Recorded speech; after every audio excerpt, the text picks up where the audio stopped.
Finally আমরা ready বেরোনোর জন্য।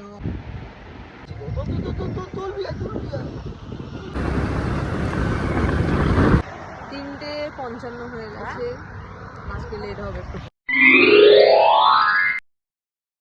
হে everyone, welcome to my channel SR.Ride and Explore। So আমাদের 2025 রাইডিং জার্নি শুরু হয়ে গেছে। পুজোতে আমরা নবমীর একদম ভোরবেলা বেরিয়ে পড়েছিলাম।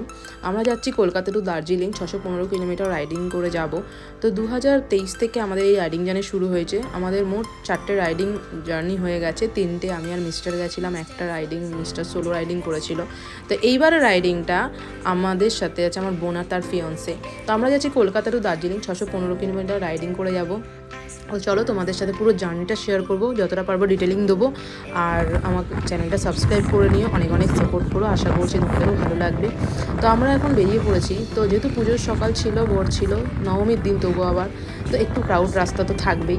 তো তার জন্য অত রাফলি গাড়ি চালানোটা যায়নি, 60-70 গাড়ি চলছিল আমাদের। তো আমরা সল্টলেক পার করে উল্টোডাঙ্গা ব্রিজ হয়ে ফারাক্কা ব্রিজ আর কল্যাণী এক্সপ্রেস হয়ে গেছিলাম। আমরা দারুণ রাস্তা, মাখনের মতো রাস্তা পেয়েছি। কল্যাণী এক্সপ্রেস হয়ে তারপর ফারাক্কা ব্রিজ, মালদা, রায়গঞ্জ হয়ে শিলিগুড়ি পৌঁছানোর প্ল্যান আছে। তো চলো আমাদের জার্নিটা শুরু হলো। রাস্তা দেখতেই পাচ্ছ, ব্রিজ হয়ে গেলে একদম রিল্যাক্সে যাওয়া যায়, কোনো ব্যাপারই হয় না। তো আমাদের এই জার্নিটা শুরু করে যাওয়ার সময় 2023 আমাদের কোনো ইউটিউব চ্যানেল ছিল না। তো তখন অনেকেই জিজ্ঞাসা করতো এখন করে যে ইউটিউব আছে কি না। তো সেই ইনফ্লুয়েন্স হয়ে আমি আমার নতুন একটা চ্যানেল খুললাম আর তোমাদের সাথে শেয়ার করতে এলাম সমস্ত ডিটেলিংটা। আর সবথেকে ভালো লাগে যখন রাইডিংয়ে এনার্জি পাওয়া যায় কোথায় জানো, যখন সব রাইডার্সরা দেখবো, কত রাইডার্সরা যায়। অ্যাকচুয়ালি রাইডিংয়ে বেরোলে একটাতে এনার্জি পাওয়া যায়, যখন রাইডার্সদের দেখে তখনই এনার্জি পাওয়া যায় খুব ভালো করে। তো চলো 70 কিলোমিটার গাড়ি চালিয়ে আমরা একটু চা খাওয়ার জন্য রেস্ট নিয়ে নিয়েছি, টি ব্রেক। অ্যাকচুয়ালি রাইডার্সরা সব আমাদের টায়ার্ড হয়ে গেছে, আর আমরা তো পিলিয়ন রাইডার, ওদের বেশি কষ্ট হয়। তো চলো আবার বেরিয়ে পড়লাম। তো অ্যাকচুয়ালি সবথেকে ভালো প্লাস পয়েন্ট কী ছিল জানো, ওয়েদারটা আমরা দারুণ পেয়ে গেছিলাম।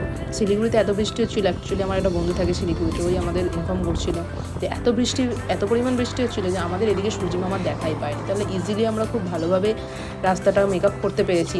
কিন্তু আরেকটা জিনিস, আগের বছর যখন শিলিগুড়ি হয়ে আমরা ছাঙ্গুর লেক গেছিলাম, মানে সিকিম গেছিলাম, তখন রাস্তা কিন্তু খুব খারাপ ছিল। কিন্তু এবছর দেখলাম রাস্তাগুলো বেশ ভালো করেছে। এখানে রাইডার দেখো ঘুমিয়ে, অ্যাকচুয়ালি আমরা তো জুনিয়র রাইডার, বছরে একবার করেই আমরা রাইডিংয়ে বেরোচ্ছি। তো ওই রকম আমাদের এখন অভ্যেসটা হয়নি, চেষ্টা আছে এই প্রফেশনটাই ফলো করার। আমাদের দুজনেরই, আমার আর মিস্টারের দুজনেরই খুব ইচ্ছা রাইডিং লাইফটা এনজয় করার। তো যাই হোক, তোমাদের আশীর্বাদ থাকলে অবশ্যই আমরা এটা কন্টিনিউ করতে পারবো। তো আমাদের রাইডিং ভিডিওটা এতটাই করেছিলাম ফার্স্ট ডেতে, আর ভিডিও করা হয়নি। নেক্সট ভিডিওতে তোমাদের সাথে শেয়ার করব। আমরা শিলিগুড়ি 50 কিলোমিটার আগেই হোটেল নিয়ে থেকে গেছিলাম, কারণ যা বৃষ্টি হচ্ছিলো তোমাদের তো বললাম, তাই আমরা আর শিলিগুড়ি পৌঁছাইনি সেদিনে। তো তারপরের দিন শিলিগুড়ি হয়ে আমরা দার্জিলিং পৌঁছে গেছিলাম। সেই ভিডিওগুলো তোমাদের সাথে নেক্সট ভিডিওতে শেয়ার করবো। ততক্ষণ পর্যন্ত tata, thank you for watching.